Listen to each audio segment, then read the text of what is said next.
자, 오늘 바리새인과 세리 비유에 대한 공부인데요. 5번째 세션 54쪽 바리새인과 세리의 비유, 누가복음 18장에 나와 있는 비유 이야기입니다. 몇몇 우리가 잘 알고 있는 비유들을 우리가 살펴 읽고 있는 중입니다. 서두에 이신칭의에 대한 언급을 하고 있습니다만 우리들의 죄를 대속하셨다는 거죠. 예수께서. 그래서 대리 속죄, 대신 속죄, 죄를 용서하셨다는 겁니다. 그런 거로 우리가 이제 행위로가 아니라 우리 믿음으로 의롭게 된다. 예수 그리스도께서 대신 속죄하셨다는 것을 믿음으로 우리가 의롭게 된다. 뭐 이런 이야기이죠. 이신칭의 교리에 대해서 지금 교리적으로 우리가 지금 다 공부할 시간은 아닙니다만 어쨌든 이 이신칭의를 조금 더 한번 생각해 볼 수 있는 좋은 계기가 되는 공부인 것 같습니다. 요즘은 사실 칭의, 옛날에는 소위 조직 신학적으로 칭의, 성화, 영화 이렇게 구분해서 옛날에 그렇게 배우셨었죠? 네. 요즘은 조금 신학적 흐름이 좀 다르긴 합니다만 이렇게 무시하는 건 아니지만 통합적으로 이해하려는 시도가 굉장히 큽니다만 어쨌든 이 신칭의에 대해서 다시 한번 생각해 볼 굉장히 중요한 계기가 되는 것 같습니다. 세 가지 주제를 가지고 공부를 할 텐데요. 스스로 의롭게 여기는 것이 얼마나 위험한가에 대한 이야기, 스스로 의롭게 되는 것, 그렇게 여기는 것이 위험하니까 그러지 않기 위해서 취해야 할 태도는 무엇인가, 그게 긍휼을 구하는 태도이어야 한다는 것이고, 그래서 하나님 앞에서와 같이 다른 사람들 앞에서도 겸손과 또 그 은혜를 나누는 모습을 가져야 한다는 것, 이런 것들을 같이 좀 나눠보도록 하겠습니다. 자, 첫 번째 제목을 55쪽 같이 한번 읽어볼까요? 시작. 자신을 의롭게 여기면 다른 사람을 멸시하게 됩니다. 이게 상관관계가 있다는 얘기죠. 자신을 높이면 이건 당연한 거잖아요. 다른 사람을 낮게 되는 거잖아요. 이 상관관계는 이건 피할 수가 없습니다. 그래서 자기를 의롭게 여기면 내가 의로운 거로 저 사람은 좀 멸시받게 되는 거죠. 그게 비유 첫 구절입니다. 9절. 또 자기를 의롭다고 믿고 그렇게 믿는 거예요. 다른 사람을 멸시하는 자들에게 이 비유로 말씀하시되, 지금 누가복음 우리가 예수님의 여러 가지, 예수님께서 비유로 들려주신 말씀들은 어떤 계기들이 있죠. 이를테면 베드로가 몇 번이나 용서해야 됩니까? 7번씩 70번 이런 말씀을 하시는 이 비유는 그런 배경에서 나온 것이죠. 그게 무자비한 비유가 이런 계기에서 나온 이야기죠. 또 율법교사가 누가 내 이웃입니까? 이런 질문을 가지고 나왔을 때 사마리아인에 대한 비유를 들려주시기도 했고, 지난주 우리가 탕자의 비유 소위 같이 공부했습니다만 누가복음에 나와 있는 세 가지 비유는 예수님께서 세리의 집에 들어가서 식사를 하시자 죄인들과 어울려 다닌다, 이렇게 비난받는 그런 상황에서 세 가지 비유를 들려주시기도 하고, 이렇게 어떤 계기를 통해서 비유를 들려주시는데, 여기 바리새인과 세리의 기도의 계기는 이겁니다. 9절. 또 자기를 의롭다고 믿는 사람들이 있고, 자기를 의롭다고 믿으니까 필연 다른 사람을 멸시하는 자들이 되더라. 그런 사람들에게 이제 말씀하시는 거죠. 이런 청중에 대한 이야기, 이 연관성에 대한 이야기를 밑에 설명하고 있습니다. 자, 56쪽 볼까요? 둘째 줄. 다른 사람들을 멸시하면 자신이 다른 사람들보다 낫다고 생각하게 될 수 있죠. 그죠? 다른 사람들을 왜 멸시하나? 그러지 않아도 되잖아요. 그런데 다른 사람들을 멸시하는 까닭은 저 사람들보다 내가 낫다고 생각하기 때문이에요. 우리나라 말이 참 재밌잖아요. 저는 한국말, 우리나라 말을 몹시 사랑합니다. 왜냐하면 우리 원재국 목사님 더할 나위 없으시죠? 우리나라 말로 시를 짓는 분이시니까 얼마나 우리나라 말 아름답죠, 목사님. 소리 글자니까 표현의 아름다움, 뉘앙스, 굉장히 아름다운 것 같습니다. 재미있기도 하죠. 우리는 지금 다른 사람보다 낫다 하는 문제를 다루고 있지 않습니까? 그러니까 예수께서 말씀하신 우리들의 삶의 자세는 낫다여야 되는데 낫다의 자리가 아니라 낫다의 자리로 향해 가려는 인간의 어떤 본성이 있죠. 이게 어느 때나 그랬습니다만 시대적으로 시대가 더 갈수록 더 악화되는 것 같아요. 낫다를 업신여기고 낫다를 숭배하는 그게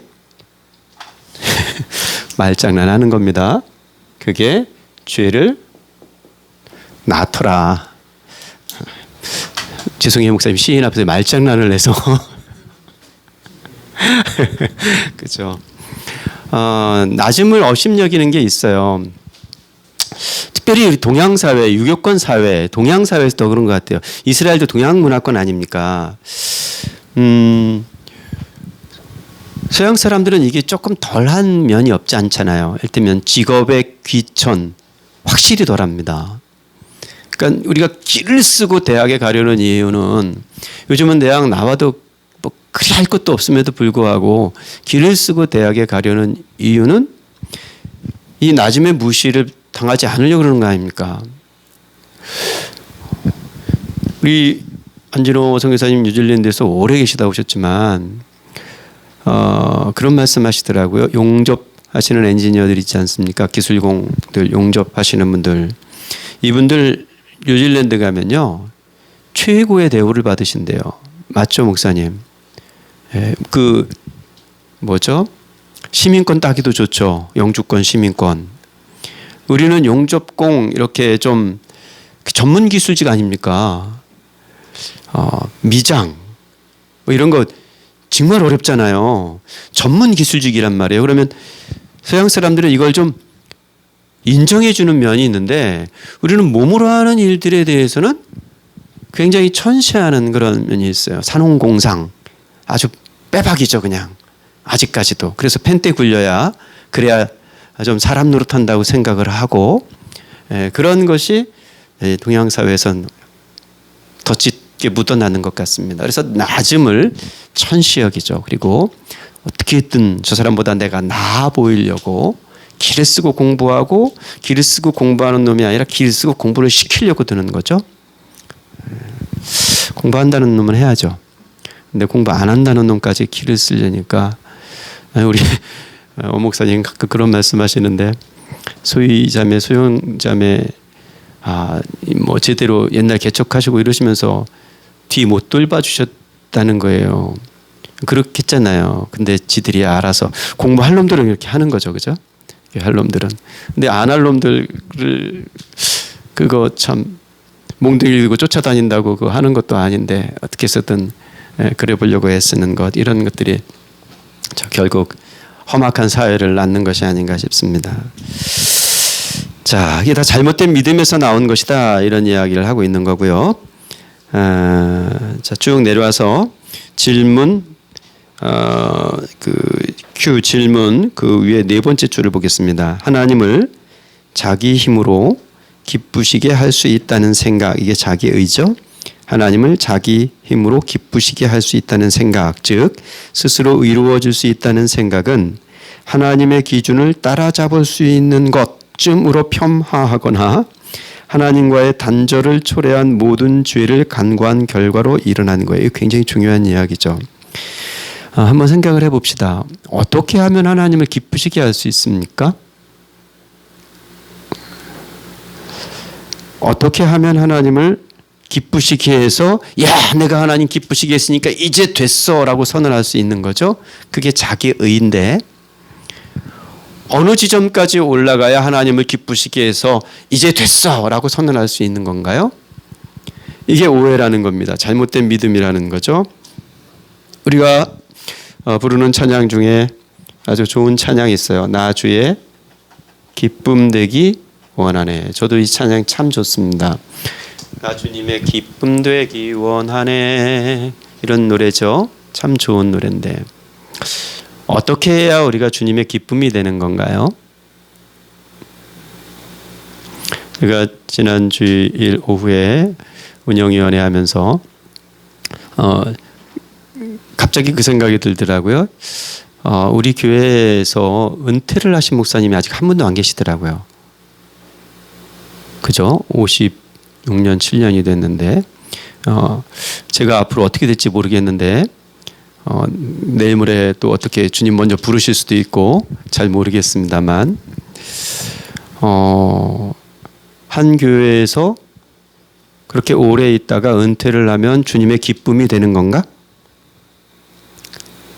어떻게 생각하세요? 김수진 자매님 어떻게 생각하세요? 갑자기 기분이 나빠지려고 그러네요. 그래 맥락을 조금 설명해 보세요. 그건 그렇게 중요하지 않은 것 같아, 그죠?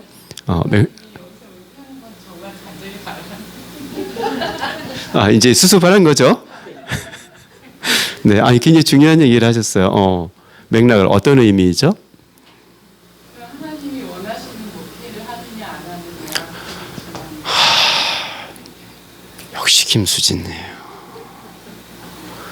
여기서 30년, 40년 있는 게 그게 무슨 의미가 있어요, 그죠? 내가 개척을 했어? 그게 so what? 그게 무슨 의미가 있는데 도대체? 아니 목사님 존경합니다. 제가 지극히 존경을 하는데 훌륭하게 목회를 하셨으니까요. 또 한편 이런 말은 좀 넘사스럽습니다만 교단이 작으니까 교단이 작고 그러니까 이건 뭐 우리가 여러 번 회자되는 이야기지만 우리 같이 이렇게 작은 교회도 우리 교단 안에서는 그냥 이렇게 좀 웬만한 엔간히 규모 있는 교회로 이렇게 평가받고 있고 막 이런 상황이에요. 그런 맥락 속에서 제가 항상 이야기를 하는 겁니다. 큰 교회를 이루면 하나님의 기쁨이 됩니까? 도대체 하나님이 큰 게 뭐가 필요하냐 말이에요. 하나님에게 큰 게 필요합니까?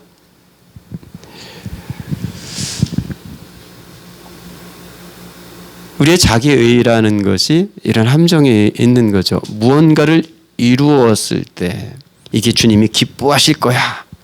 이런 함정에 빠지게 된단 말이에요. 나 주님의 기쁨 되길 원하네. 자, 좋아요. 30년, 40년 한 교회에서 목회를 했어요. 그것이 주님의 기쁨이 되기 위해서는 그 일관한 시간, 사역 속에서 우리 순자매가 얘기한 그 태도의 중요성이 더 중요한 거죠. 그런데 그 태도라는 건 지금 우리가 공부하려는 내용은 외견상의 어떤 태도를 의미하지 않고, 물론 외견상의 태도를 무시할 수 있는 건 아니지만 외견상의 태도를 의미하지 않고 그 내면의 동기가 어떤 것이었는가를 보신다는 이야기예요. 그래서 우리가 잘 알고 있는 대로 하나님은 우리의 뭘 보신대요? 우리 권사님의 키를 보신대요? 그런데요? 중심을 보신대요? 네. 이번에 기아 타이거스가 한국 시리즈 우승했습니다. MVP 누가 받았는지 혹시 아세요? 네, 다 알고 계시는군요. 김선민이라는 야구 선수가 받았는데요. 이 친구가 키가 혹시 몇인지 아세요? 키가 저보다 작아요. 165. 근데 한국 시리즈 대한민국에서 최고의 선수로 MVP를 받았어요. 이 친구가 소감 얘기하면서 그러더래요. 키 작은 선수가 운동 못한다는 편견을. 야, 그죠. 자, 질문 한번 보도록 하겠습니다. 스스로 의롭게 여길 때 나타나는 특징이 뭘까요? 자기 스스로를 의롭다고 여겨요. 어떤 특징이 나타날까요? 내가 의롭다, 스스로 의롭다 이렇게 딱 믿고 살면 어떤 특징이 나타날까요? 지들끼리 속삭속삭거려. 어떤 특징이 나타날까요? 이거 뭐 여러분들이 말하는 그대로예요. 다 생각하는.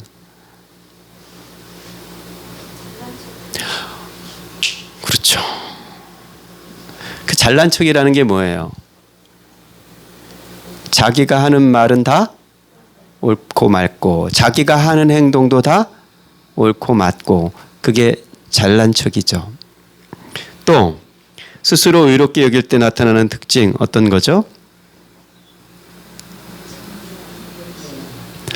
다른 사람들을 평가절하할 수 있죠. 그죠? 내가 잘난 척을 하다 보니까 저 사람은 나보다 잘나지 않은 거로 내가 믿기로 평가절하할 수 있는 거죠. 탕자의 비유에서 지난주 우리가 공부했던 탕자의 비유에서 나 주님의 기쁨 되기 원하나 했을 때의 아버지의 기쁨의 자리는 어디였습니까? 아버지가 언제 기뻐했죠? 탕자가 그 짓글로 하고 돌아와서 내가 하늘과 아버지께 죄를 지었사오니 이제부터는 아버지의 아들이라 일컬음을 감당하지 못하겠나이다. 나를 품꾼의 하나로. 요때 주님이 제일 기뻤단 말이에요. 집 나가가지고 사업 번성하고 뭐 이런 것이 아니라 쫄딱 망하고 거지처럼 와가지고 내가 죄인이라고 엎드리는 그 자리를 가장 기뻐하고 거기서 잔치 벌여라 그랬단 말이에요. 자, 두 번째. 요거는 기쁨으로 결론 나지 않았습니다만 그 아버지가 기뻐할 두 번째 자리는 어디였겠어요? 집안에 잔치가 벌어진 걸 보고 이 잔치가 웬 잔치냐? 저 집 나간 놈 나갔다 돌아왔는데 보여주는 이 잔치의 아버지 문지방은 넘어서지 못하겠다고 땡깡을 부리고 있는 이 아들이. 이 아들은 다 했잖아요. 그죠? 아버지의 명을 한 번이라도 거스려 본 적이 없다고 자기가 자신 있게 얘기하잖아요. 그런데 정작 아버지의 명을 따르지 않죠? 왜? 잘난 척하느라고. 저놈, 아니 집 나가서 저것과 비교될 수 없는 난데 나를 위해서는 잔치 한 번, 야 염소 새끼 한 마리도 잡아준 적이 없는데 저놈에게 잔치를 베풀어? 안 되는 거죠. 그래서 그 문지방을 못 넘어요. 잔치 문지방을. 집 나갔던 아들이 돌아왔을 때 기뻐했던 아버지가 두 번째 기뻐해야 할 자리는 이 큰 아들이 이 잔치집 문지방을 기쁨으로 넘을 때예요. 저 사람을 멸시하지 않고 저 사람은 나보다 못해 저놈은 그럴 자격이 없어. 자격이 있다면 내게 있지 라고 말하지 않고 그 문지방을 선뜻 넘어 품에 안아줄 때. 탕자의 비유 이야기할 때 전 옛날 강원희 목사님 부흥에 오셨을 때 그 설교 잊지 못해요. 아주 오래전 옛날 얘기인데 큰아들의 멘트는 이렇게 바뀌었어야 된다는 거예요. 아버지, 소 한 마리가 뭡니까? 두 마리 잡읍시다. 그때 그 참 은혜대대요. 강원희 목사님이라고 혹시 아세요? 아주 우리 목사님하고는 친하셨었죠. 저는 그때 그 평택 교회에 있을 때 부흥에 오셨는데 부흥의 셋째 날인가 목욕탕에 갔는데 거기서 많이 뵀던 분이 그래서 그 때를 미고 계시더라고요. 그래서 어디서 봤지? 그랬더니 조금 전 아침에 예배 때 강단에서 뵀어. 그분도 오셔가지고 그날 저 하루 종일 목욕도 못하고 때 밀어드리고 조심조심. 그때는 목사님 얼마나 어려웠습니까?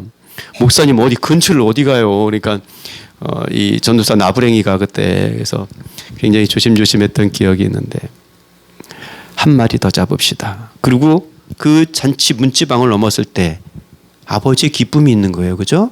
지난날 내가 아버지의 명을 어김이 없어요. 그게 중요한 게 아니라 그 내심, 이 집에 있던 큰아들의 내 마음이 뭐예요? 저 집 나간 자기 동생은 조금도 안타까워하지 않는 거 아닙니까? 그놈은 고생해야 쌓은 거고, 이런 마음으로 아버지의 명을 다 지켰다? 거짓말이라는 거죠.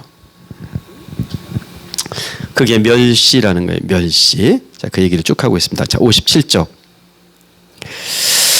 자, 악순환에 대한 이야기를 하는데요. 자기를 의롭다고 믿으면 다른 사람을 멸시하게 되고, 다른 사람을 멸시하면 멸시할수록 자기를 더 의롭다고 여기게 되고, 자기를 더 의롭다고 여기니까 그 사람 또 멸시하게 되고, 이런 악순환들이 반복된다는 거예요. 그런데 57쪽 두 번째 문단, 기독교는, 거기 한번 읽어보겠습니다. 시작. 기독교는 그러한 악순환의 고리를 깨뜨리고 깨부수는 거죠. 그죠? 그래서 예수님께서는 세리와 죄인들의 친구 먹은 거 아닙니까? 의도적으로 그 집에 들어가서 밥을 먹고 또 매춘부들과 어울리면서 사람들에게 죄인들의 친구라는 비난을 받았던 거 아니겠습니까? 그런 악순환의 고리를 깨뜨리는 거죠. 자, 밑에 복음은 자기 자신을 믿고 자신을 의롭게 여기려는 경향 혹은 본성의 핵심을 쿡 찌르고 들어오는 거예요. 또한 다른 사람들에 대해 느낄 수 있는 우월감을 깨뜨려 버리는 것이죠. 더 나은 사람은 없어요. 50보 100보라는 말은 다 똑같다는 얘기예요. 그죠? 우리는 50보와 100보의 차이를 분간하려고 그래요. 그런데 그 말은 똑같다는 말이에요. 질문 보겠습니다. 어떤 사람이 다른 사람들을 낮추어 본다는 것을 알 수 있는 표시 뭘까요? 어떤 사람이 다른 사람을 낮추어 본다는 표시 뭐에서 나타날까요? 말에서도 나타나고 또 뭐 태도에서도 나타나고 그럴 텐데요. 이거 좀 쭉 살펴보면서 좀 재미있는 생각을 한번 해봤어요. 아, 이런 게 좀 유형이 있겠다. 다른 사람들을 낮추어 보는 사람들의 유형. 첫 번째는 아나무인형이 있죠. 이건 뭐 볼 것도 없어. 그냥 자기 눈 아래에 사람 없어. 이런 아나무인형의 사람들이 있죠. 네. 또 어떤 형이 있냐면 은근무시형. 맞는 말인지 모르겠는데. 은근무시형 이런 게 있어요. 말은 그렇게 직접적으로 하지 않는데 내심 은근 무시하는 형이 있어요. 그죠? 그리고 이런 게 있더라고요. 돌려치기형. 이런 것도 있죠. 여러 형태들이 있겠더라고요. 요지는 다른 사람을 낮추어 본다는 것의 표시죠. 그런데 이 질문에 조금 더 제 생각을 해보니까요.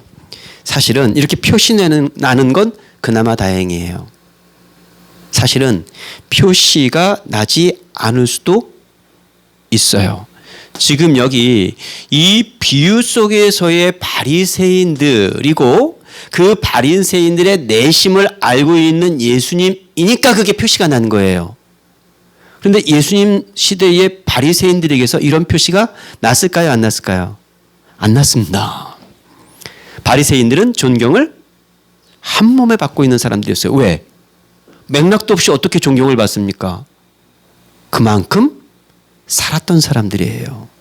율법을 철두철미하게 지키려고 자기를 불태웠던 사람들이에요. 사두개인들과 달리 종교 권력층이 아니었어요. 그들은 서민들과 함께 그냥 평범하게 정말 율법을 이루기 위해서 그냥 율법 교사로서의 랍비로서의 역할과 기능에 충실했던 사람이에요. 그래서 백성들의 존경을 한 몸에 받았던 사람들이죠. 그러니까 이런 사람들은 표시가 잘 나요, 안 나요? 잘 안 나죠. 이게 사실은 더 무서웠던 거예요. 마치 집 나갔던 동생이 왔을 때 이 큰아들의 모습이죠.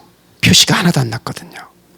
그냥 아버지의 명을 거스린 적이 단 한 번도 없다고 자기 스스로 자신할 만큼 표시가 나지 않았던 그런 유형도 있을 수 있다는 겁니다. 자, 그러면 두 번째 질문.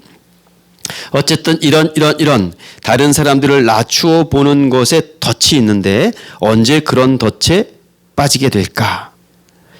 언제 이런 덫에 빠질까요, 우리는?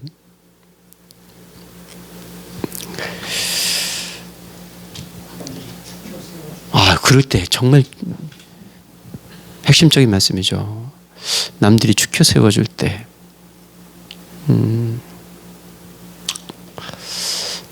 기분 삼삼하거든요, 이거. 그죠? 이 기분 굉장히 좋아요. 제가 제 아내가 저를 격려해주고 응원해주고 막 이러면요, 기분 삼삼합니다. 이건 뭐 하늘을 붕붕 떠다니는 것 같아요.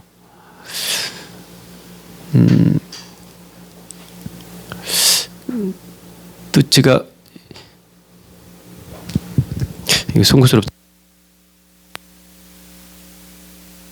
여러분들한테만 조금 욕 먹지. 어디 나가서 욕 잘 안 먹는데 그럴 때 한두 마디 이렇게 얹혀줄 때, 와, 이거 삼삼하거든요. 이렇게 빠져들죠. 또 어떨 때 그럴까요?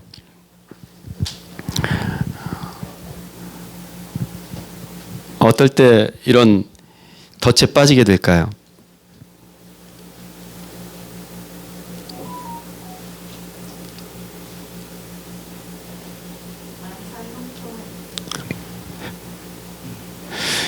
만사 형통할 때. 그래 본 적은 없죠?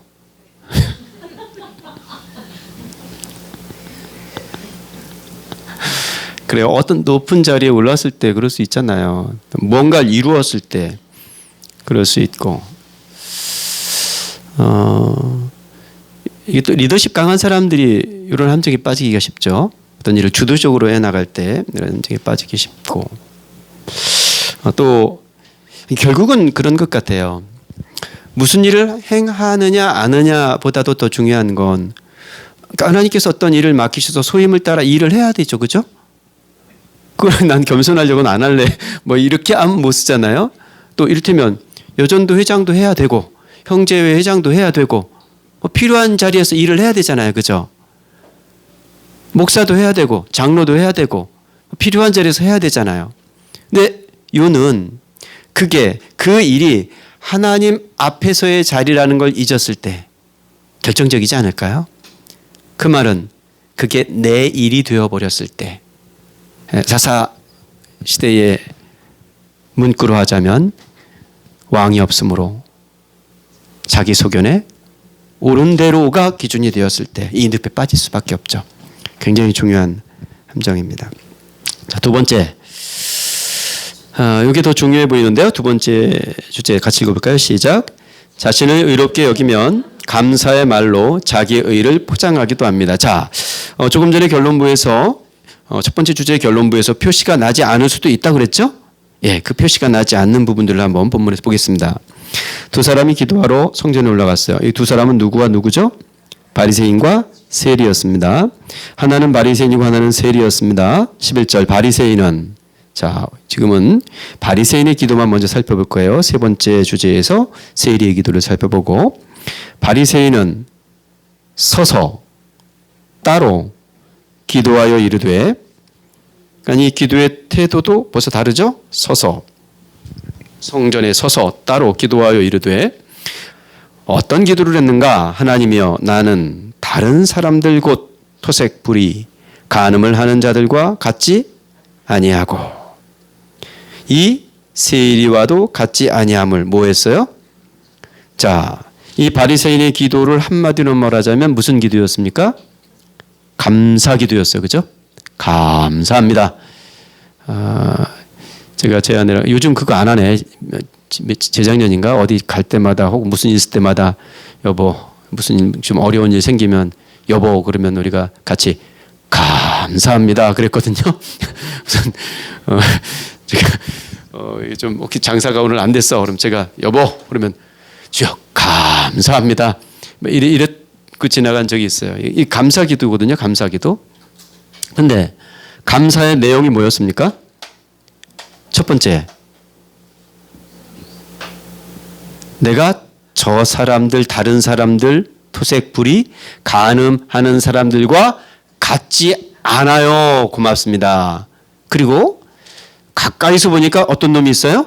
세일이라는 놈이 있어요. 그래서 저놈과도 같지 않아요. 라고 감사 기도를 드렸어요. 자, 이 감사 기도는 문제가 있습니까? 없습니까? 있어요? 없어요?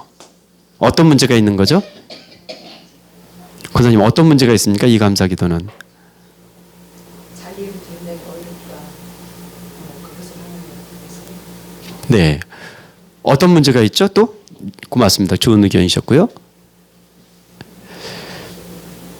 이게 우리가 생각지 못해서 그렇죠. 우리들의 감사 기도에 7할 8할을 차지할 거예요. 뭐 감사합니까? 우리가 기도할 때? 뭐 감사하죠? 대개의 기도가 이 유형이에요. 그렇지 않아요?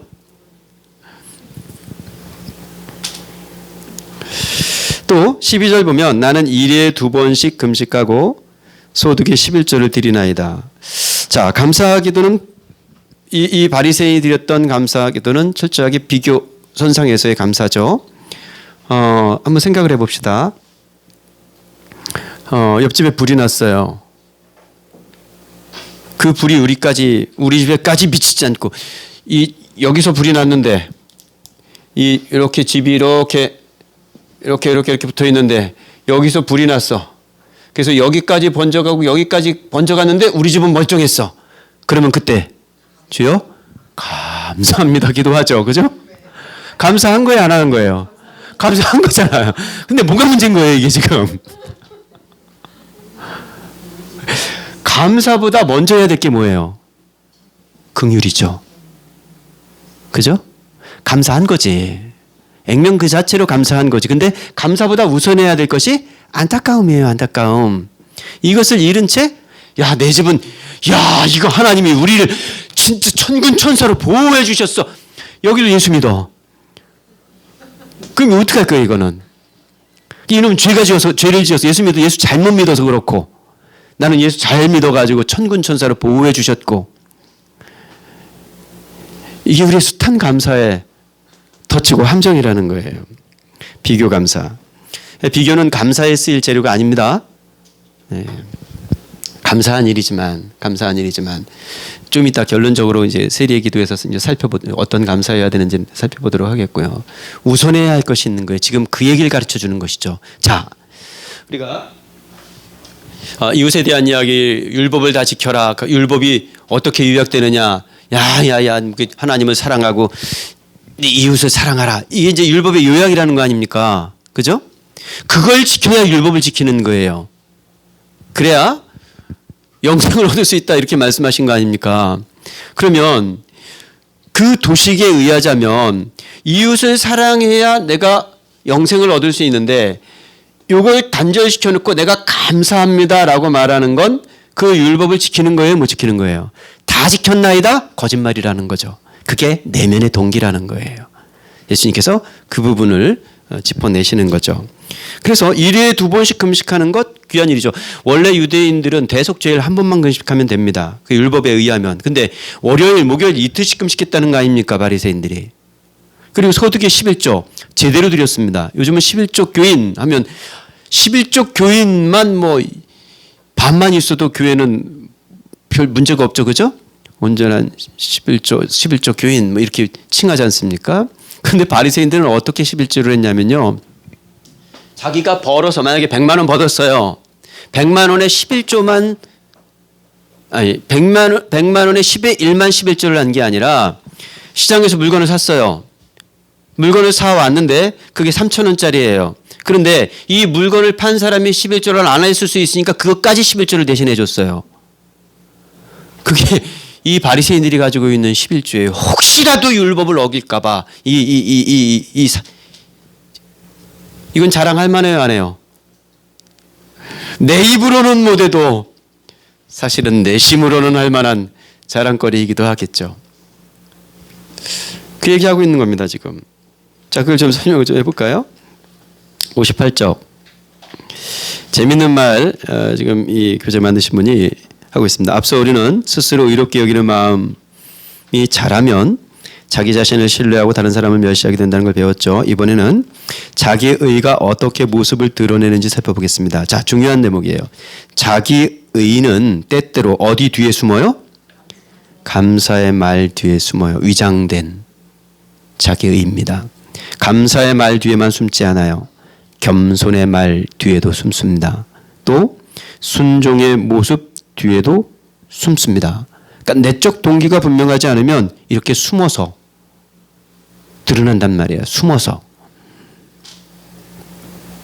자, 우리가 설명했던 이야기 밑에 쭉 하고 있고요. 질문 보겠습니다.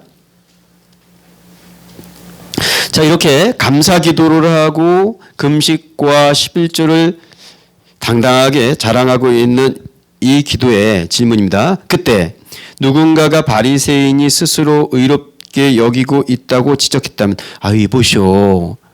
그거는 자기 의 같소라고 조심스럽게 지적했다면 만약에 이 바리새인은 어떤 반응을 보였을까요? 아이고 그렇소. 생각해보니 내가 그랬구려 라고 반응했을까요? 아니면 무슨 소리요? 했을까요? 자기 정당화의 위험은 자기가 자기 의를 가지고 있다는 걸 모른다는 데 있습니다. 그걸 잘 의식하지 못한다는 데 있어요. 그게 자기 의에 빠져 있는 사람들의 가장 큰 함정입니다. 그래서 그 밑에 질문 보면 우리는 어떤 식으로 자신도 모르게 스스로 의롭게 여길까요? 자신도 모르게 스스로 의롭게 여기는 것은 그야말로 자신도 모르게 그러는 겁니다. 그죠? 아까 우리 안진호 목사님 말씀해 주신 대로 자꾸 잘한다 칭찬만 자꾸 쌓이면 자신도 모르게 이렇게 돼요. 처음부터 그런 사람 없습니다. 제가 최영기 목사님이라고 그 뭐 가정교회 하시는 유명하신 목사님 있잖아요. 요즘 그 휴스턴 서울 침례교회라고 미국에서 그래서 지금 뭐 범교단 쪽으로 가정교회가 굉장히 많이 확산됐잖아요. 그분이 옛날 한 20년, 30년 전쯤에 어떤 모임에서 하셨던 말씀 잊혀지질 않아요. 그분이 뭐라고 말씀하셨냐면 처음에 신학교 갈 때 돈 욕심 부리고 자리 욕심 부리고 신학교 간 사람이 어디 있겠느냐. 처음 마음은 신학교 1학년 가면요. 1학년 입학식 때 우리 원 목사님 때도 그러셨어요. 안 목사님 때까지는 그랬을 것 같아요. 저랑 몇 해 차이 안 나니까. 입학식 때 입학 예배 드리고 나면 다 일어서서 입학 예배 끝나는 마지막 찬송이 뭐였냐면 부름받아 나선이 몸 어디든지 가오리다였어요. 그러면 우렁차게 신학교 1학년 얼마나 뜨겁습니까? 부름받아 나선이 몸 이렇게 우렁차게 전교생이 다 노래를 불렀어요. 개뿔. 어디든지 가오리다가 어디 있습니까? 골라 가오리다. 제가 제 아내에게 여러 가지 고마운 게 많이 있지만 그 중에 하나 이렇게 사진 찍히듯이 이렇게 고마운 지점 중에 하나가 뭐냐면 제 아내가 그 얘기 해줄 때예요. 여보 당신이 어디서 목회하든 괜찮아. 섬으로 간다면 내가 섬으로 따라갈 수 있어. 이렇게 얘기해 줬을 때 정말 고마웠어요. 여보 여기서 몇백 명 모여가지고 큰 교회를 만들어야 돼 이렇게 말하지 않고 물론 그것도 바라고 있을 거예요. 그렇게 말해줄 때 정말 고맙더라고요. 그렇죠. 뭔가를 이루고 잘한다 했을 때가 아니라 좀 미흡한 것이 보이고 모자란 것이 보였을 때 그 자리에서의 응원이 필요하고 격려가 필요하고 위로가 필요하고 걱정이 필요한 그러한 자의 자리에 그 모습을 비춰주는 것. 그것이 아니면 우리는 자기도 모르게 의로운 자들이 되죠. 그게 59쪽에 말하는 자기 정당화의 늪에 빠지기 얼마나 쉬운가에 대한 얘기입니다. 자, 읽어보겠습니다. 두 번째 줄 하나님과 사람들 앞에 자기 선행을 모조리 진열하면서 그 선행이 자기 위상을 높여줄 것이라고 생각하고요. 자기를 정당화하려는 마음 알아차지 못한 채 선행에 연연하면 우리는 혐의를 벗고 자기 자신을 정당화하게 돼요. 혐의, 내가 별것도 아닌 죄인이라 하는 혐의를 자기 스스로 벗어버린다는 얘기죠. 내게 선한 마음을 주신 하나님께 감사하는 거야. 나는 누가 봐도 독실한 사람이야. 주변에 나보다 더 잘한 사람이 있니? 그래도 내가 지키는 종교의식이 중요하지 않다고 말할래? 이런 것들이죠. 선한 사마리아인의 비유에 나와 있는 레위인과 또 제사장은 자주마다 할 말이 있었을 테니까요. 그것이 자기를 지키는 의였을 테니까요. 하지만 자기의 의가 감사의 말로 포장되거나 하나님의 영광을 위한 열정으로 행한 것으로 외견상 드러낼 때조차도 자기의 의는 여전히 자기 합리화가 될 뿐이죠. 자, 질문 보겠습니다. 자기 자신을 판단할 때보다 다른 사람을 판단할 때 더 모질어지기 쉬운 이유는 뭡니까? 이건 뭐 본성에 속한 일인데 오래 묵은 본성이죠. 자기 자신에 대한 판단보다 다른 사람을 판단할 때 더 모질어요. 그죠? 그래서 예수님께서도 내 눈에 있는 뭘 먼저 보라고 그래요? 들 뽑아라. 저 사람 티끌 보기 전에 네 눈에 있는 들 뽑아라. 이런 말씀은 그래서 나온 것이죠. 그러니까 에덴의 아담 이후 첫사람부터 이게 이 본성에 속한 것 같지 않습니까? 죄가 들어가 난 이후에 선악과를 따먹은 아담들의 첫 발로 아닙니까? 책임을 누구에게 미뤄요? 하와에게 미루고 하와는 또 뱀에게 미루고 뭐 이런 것들이 하나의 본성에 속한 것이죠. 자기 변명, 자기 정당화를 위해서 다른 사람을 이용하는 그런. 그래서 자기가 다른 사람들과의 비교 선상에서 우위에 놓여 있을 때 그것이 의로운 것처럼 여겨지는 것이죠. 이 바리새인의 모습이었습니다. 비교 감사, 꽝이라는 얘기입니다. 자, 세 번째 세리의 기도를 보겠습니다. 같이 읽어보죠. 시작. 자비를 구하는 겸손한 탄원은 하나님의 은혜를 받았다는 표시입니다. 겸손한 탄원 어떤 걸까? 자, 13절. 세리는 멀리 서서, 그러니까 성전에 올라가는데 바리새인은 성전에 들어갈 수 있죠, 얼마든지. 근데 세리는 성전에 들어갈 수 있어요, 없어요? 들어갈 수 없습니다. 그냥 멀리 서서 감히 눈을 들어 하늘 쳐다보지 못했습니다. 그러니까 하늘이라는 것은 하나님의 처소를 일컫는 말이에요. 쳐다보지 못하고 다만 가슴을 치며, 왜요? 먹은 게 체해서? 가슴을 치며 이르되 하나님이여, 뭐라고 기도해요? 감사할 게 없죠. 감사할 게 없고 뭐 할 게 있어요? 회개할 것만 있어요. 왜? 내가 얼마나 못된 놈이라는 걸 아니까. 그러니까 구할 건 뭐밖에 없는 거예요. 상 주십시오, 안 되고요. 복 주십시오, 안 되고요. 불쌍히 여겨주십시오. 나는 죄인입니다. 라고 기도할 수밖에 없었습니다. 그런데 14절 결론이죠. 내가 너희에게 이르노니 이에 저 바리새인이, 거기다 동글뱅이 치셔야 됩니다. 아니고 이 사람이 의롭다 하심을 받고 그의 집으로 내려갔다. 여기 옛날 번역에는요, 개역 성경에는 바리새인보다 이렇게 되어 있었어요. 바리새인보다. 그런데 개역 개정은 바꿔놨죠. 바리새인과 달리. 바리새인과 달리. 이게 이 헬라어 낱말이 두 개로 다 번역이 될 수 있는 낱말이에요. 보다 이렇게 번역될 수도 있고 달리 이렇게 번역이 될 수 있는데 문맥에 이게 더 맞구나 해서 번역을 고친 겁니다. 그래서 바리새인도 구원을 받고 세리도 구원을 받아 이런 말처럼 들리잖아요. 보다 이렇게 말하면. 그런데 예수님의 의도는 바리새인은 안 되고 세리는 구원에 이렇게 번역을 바꾼 거예요. 아니고. 자, 무릇 자기를 높이는 자는 낮아지고 자기를 낮추는 자는 높아지리라 유명한 말씀이죠. 자, 도펴보겠습니다. 바리새인과 세리의 차이점이 있어요. 바리새인 뭐가 혹시 노트 해오셨나요? 노트 해오신 분 손 들어보세요. 해오신 분 상이 있는데. 바리새인은요 어떻게 기도했죠?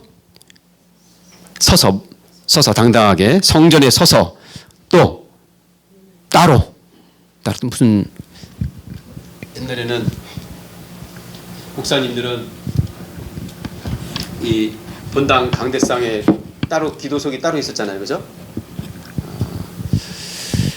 이 침례교회, 지금도 장로교회는 권사님 아니 그걸 여쭈려는 게 아니라 지금 대표기도 워낙 또 큰 교회니까 뭐 당연히 그렇게 했는데 작은 교회들도 대표기도 아무나 안 하죠, 그죠? 우리 교회는 강아지, 송아지 다 하거든요.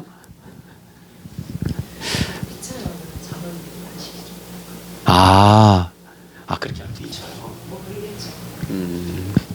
근데 좀 저희도 조심스러운 건 있습니다. 아직 믿음에 온전히 서지 못한 채로 기도하러 대표 기도로 올라가는 건 이건 좀 조심해야 되고 점검해야 될 상황이어서 그런 부분들에 대한 어떤 좀 확인은 좀 필요한 것 같기는 해요.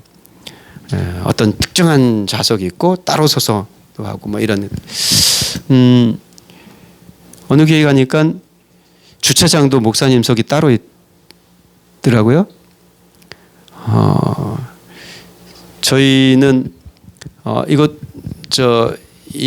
그 비유에 빗대자면 몰매 맞을 이야기입니다만 주차 공간 3개 늘리고 나서 비로소 교회에다가 주차를 하기 시작했어요. 저희는 늘 저쪽 파리바게뜨 대놓든지 아니면 다른 곳 공간에 대놓고 이렇게 걸어오고 이랬었는데 어느 특별한 좌석, 자리 이런 것들도 한번 좀 생각해 봄직할지죠. 세리는 멀리 서서 하늘 쳐다보지 못하고 기도했고요. 또 바리새인 기도는 어떤 기도였다고요? 감사 기도였다고요. 다른 사람들과 같지 않은 것, 세리와도 같지 않은 것 이런 감사 기도였고 또 아주 당당한 기도였죠. 일에 2번 금식했고 소득의 11조를 드렸고 그래서 자기 종교적 어떤 성취를 자랑했던 그런 기도였습니다만 세리의 기도는 가슴을 치고 불쌍히 여겨달라고 자기가 죄인이라고 그랬던 기도였습니다. 특징적인 건 바리새인의 기도를 보면 나가 반복해서 등장을 해요.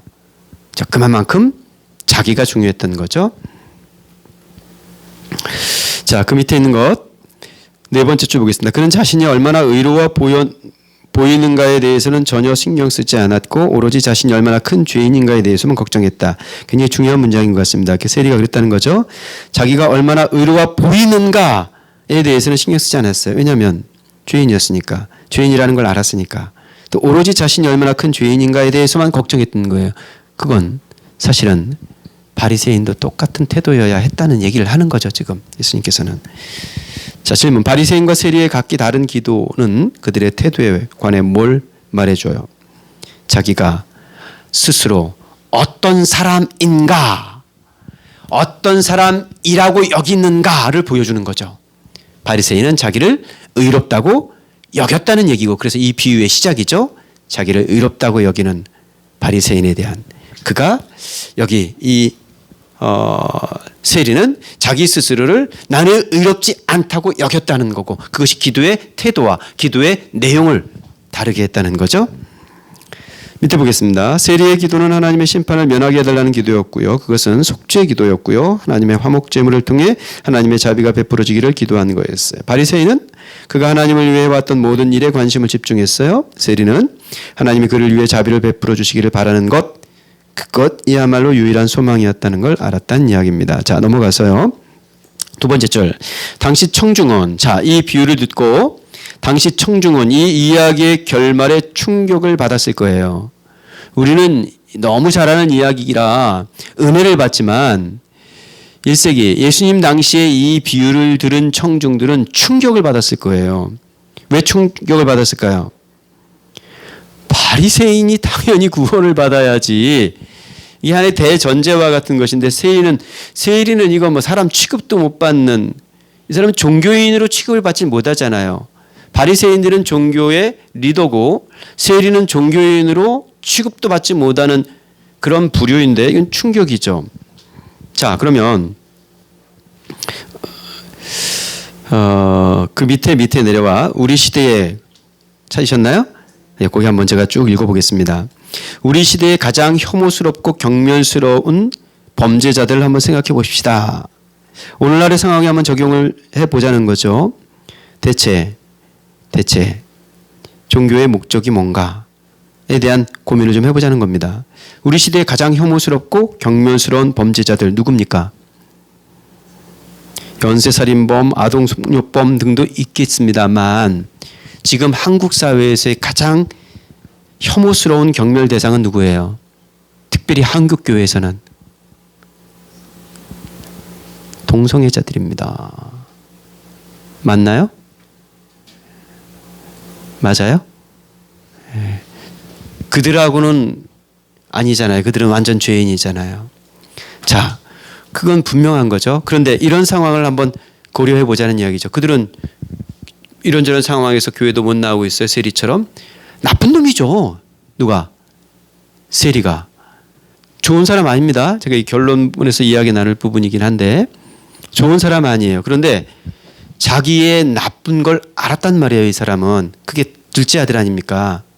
그 자기의 나쁜 걸 알고 하나님께 용서를 구할 때의 상황이죠. 이런 것들에 대한 전체적인 염두를 해보자는 것이죠. 자, 돌아왔어요. 세리가 그랬단 말입니다. 그런데도 그 이야기를 듣고 1차 청중은 이건 있을 수 없는 일이야 하고 단정을 짓는다는 얘기예요. 이게 그 시대적 정황이라는 얘기죠. 도대체 교회가 있어야 하는 이유가 뭔가?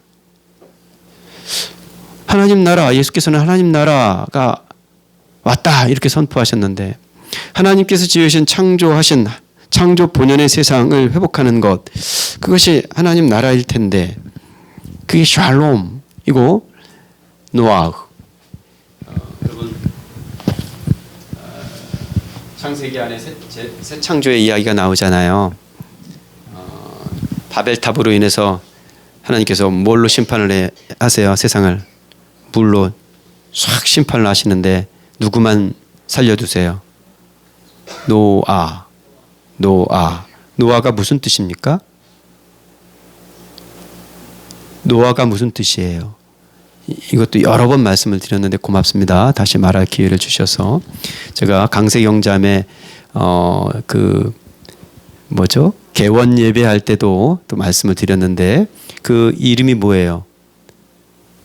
마노아. 누구 이름이에요, 그게?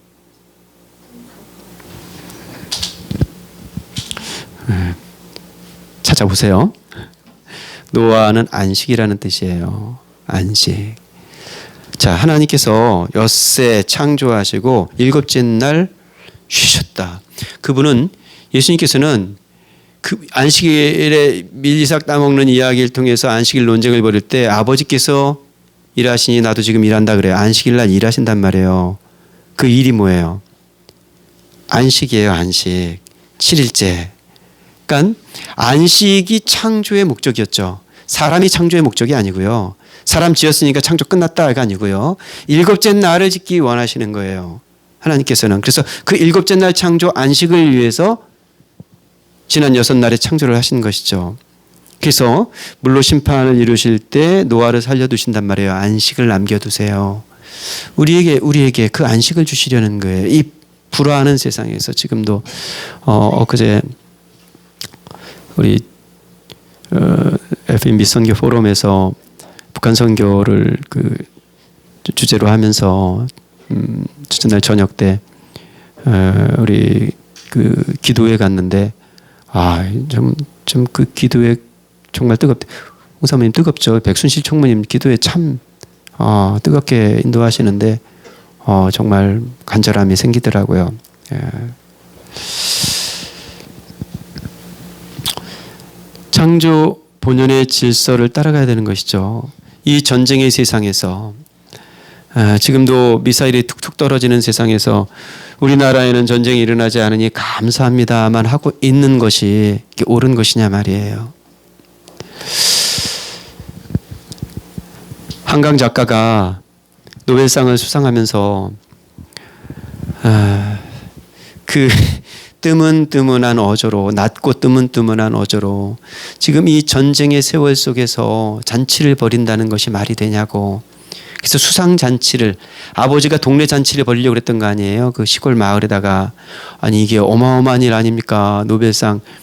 아니 우리 원재국 목사님 노벨상 타신다면 우리 교회 잔치를 벌이지 않겠습니까? 어마어마한 일이잖아요. 그런데 아버지가 그 잔치를 벌려니까 우크라이나에 전쟁이 있고 지금 중동에 전쟁이 일어나고 있는데 어떻게 이 전쟁의 상황 속에서 우리가 잔치를, 이게 예수 믿는 사람의 입에서 나온 게, 그 스스로 뭐라고 말하냐면 자기는 종교가 없다고 말해요. 종교가 없는 사람들도 이 정도의 생각을 할 수 있단 말이에요. 근데 우리가 하나님의 안식을 바라는 자들이 이 전쟁의 상황에서 우리는 괜찮다고 감사를 하면 이거는 정말 큰 반성의 지점이어야 되는 것이죠. 그래서 61쪽 맨 아래 질문 보겠습니다. 은혜가 필요함을 아는 사람에게는 어떤 표시가 나요? 은혜가 필요함을 아는 사람은요, 대답이 다 다를 수 있겠습니다만 제 대답은 이렇습니다. 세리의 친구가 돼요. 그 밑에 그것은 자신을 믿는 사람들에게서 나는 표시와 어떻게 다릅니까? 자신을 믿는 사람들, 바리새인들은 의로운 자들의 친구가 돼요. 그죠? 의롭다고 여기는 자들의 친구가 돼요.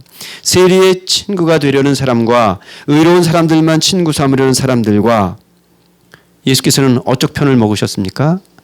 예수님은 의인은 없나니 한 사람도 없다고 말씀하셨어요. 그래서 모든 죄인의 친구가 되려 하시는 거예요. 바리새인도 그가 죄인이어서 그들을 위하여 예수께서 십자가에 달리시는 거죠. 그것이 이신칭의 교리의 핵심이라는 거예요. 결론부에서 나오는 이야기죠. 바리새인과 세리 비유는 교만과 겸손, 행위로 말미암는 의와 믿음으로 말미암는 의를 생생하고 선명하게 대조합니다. 그렇죠? 만약 여기 바리새인들의 의라면 그것은 철저하게 행위, 구원이 될 수밖에 없을 거예요. 그렇죠? 자기 공로로 인한 구원이 될 수밖에 없을 거란 말입니다. 자, 데럴보크의 문장을 옮겨다 놨네요. 교만은 장점을 부각하죠. 맞나요? 찾으셨어요? 네, 교만은 뭘 부각해요? 자기 장점을 부각해요. 근데 겸손은요, 긍휼의 호소예요. 교만은요, 동등한 입장에서 협상하려고 해요. 하나님과 맞먹으려고 들어요. 겸손은요, 도움이 필요한 상태에서 손 벌려 나아갑니다.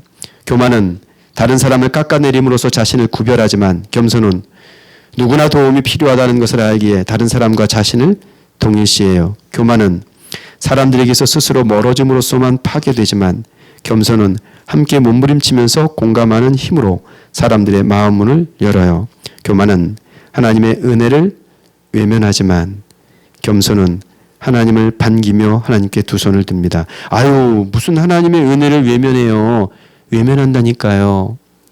그냥 내게만 떨어지는 한 방울 은혜만 은혜이지 저 세리에게 떨어지는 은혜는 은혜일 수가 없는 거예요. 그죠? 자기 의에서는 그래서 악취가 나지만 회개와 겸손에서는 향기가 납니다. 우리는 그리스도의 향기라면서요. 우리가 풀풀 붙이는 이 다른 사람들이 우리에게서 맞는 그것이 그리스도여야 되잖아요. 그죠? 근데 다른 사람들이 우리에게서 맞는 것이 여기 한강이라는 작가에게서 맞는 것만큼 향기롭냐고요. 오늘날 우리가 그 지점에 대한 반성을 이야기하려는 것이지. 아, 이게 뭐 제가 자꾸 이런 얘기를 하면 제 아내가 그러더라고요. 여보, 당신 빨갱이 목사인 줄 알아. 막 이런 얘기를 하던데 빨갱이 목사가 되려고 그러는 게 아니고요. 그렇죠? 우리의 지점을 반성을 해야 되죠. 지금 우리는 절절하게 반성과 성찰이 필요한 지점이에요. 그냥 돌격 앞으로 하고 깃발 들고 나아갈 지점이 아니라 철저한 성찰과 반성이 필요한 지점이라요. 한 개인의 그리스도인이든 한 교회로서의 그리스도인이든 반성과 성찰이 필요한 지점이기 때문에 저 사람들이 오라 그런 얘기가 아니라요. 세리는 나쁜 놈이라니까요. 그건 죄인이에요. 세리를 옳다 할 수 없어요. 그런데 세리가 내가 죄인입니다 했을 때의 그 지점에서 그를 끌어안아 줄 수 있는 은혜의 공유가 있어야 되잖아요. 그래서 우리는 한국교회는 좋은 놈 컴플렉스에 빠져 있는 것 같아요. 좋은 척하며 살아가고 자기들끼리만 그래서 좋은 그것도 제대로 잘 못하지만 나쁜 놈이에요. 그런데 저놈만 나쁜 놈이 아니고요. 나도 나쁜 놈이에요. 왜 자꾸 저놈만 나쁜 놈이라고 그래요? 내가 나쁜 놈이기에 다시 오늘 우리에게 하나님의 은혜가 필요한 거죠. 그래서 이 비유를 주시는 거예요. 100번, 10번, 1000번을 읽어도 아무 소용없는 비유가 아니라면 여기 이 말씀 속에서 다시 우리의 믿음의 자리를 찾을 수 있기를 간절히 바라요. 기도하겠습니다. 하나님 아버지, 우리에게서 나는 악취가 있지만 악취를 다 어떻게 할 수 없는 우리 자신이지만 그것이 독한 냄새인지도 모른 채 자기의 의를 자랑하며 살아가는 인간 군상의 한 모습 속에 우리가 있음을 인정합니다. 주님, 저 사람이 옳아서가 아니라 저 사람보다 내가 낫다고 여기는 것이 옳지 않아서 이 말씀을 우리에게 주신 줄 믿습니다. 하나님의 옳지 않음에 내 옳음을 포기하지 않게 하여 주시옵소서. 하나님이 옳지 않다 하심을 따라 나의 옳지 않음을 보게 하시고 그 옳지 않음의 자리에 찾아오신 예수 그리스도의 십자가 그 피 묻은 손을 의지하게 하여 주시옵소서. 그래서 하나님의 콧등에 향기가 나는 뿐만 아니라 너희는 그리스도의 향기라 하신 말씀을 따라 못 세상에 여러 사람들에게 그리스도의 향기를 우리를 통하여 드러낼 수 있는 아름다운 사람들이 되게 하여 주시옵소서. 예수님의 이름으로 기도드립니다. 아멘. 주님 가르쳐 주신 기도문 고백하겠습니다.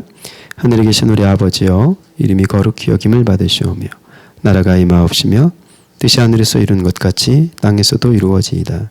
오늘날 우리에게 일용할 양식을 주옵시고 우리가 우리에게 죄 지은 자를 사하여 준 것 같이 우리 죄를 사하여 주옵시고 우리를 시험에 들게 하지 마옵시고 다만 악에서 구하옵소서. 나라와 권세와 영광이 아버지께 영원히 있사옵나이다. 아멘.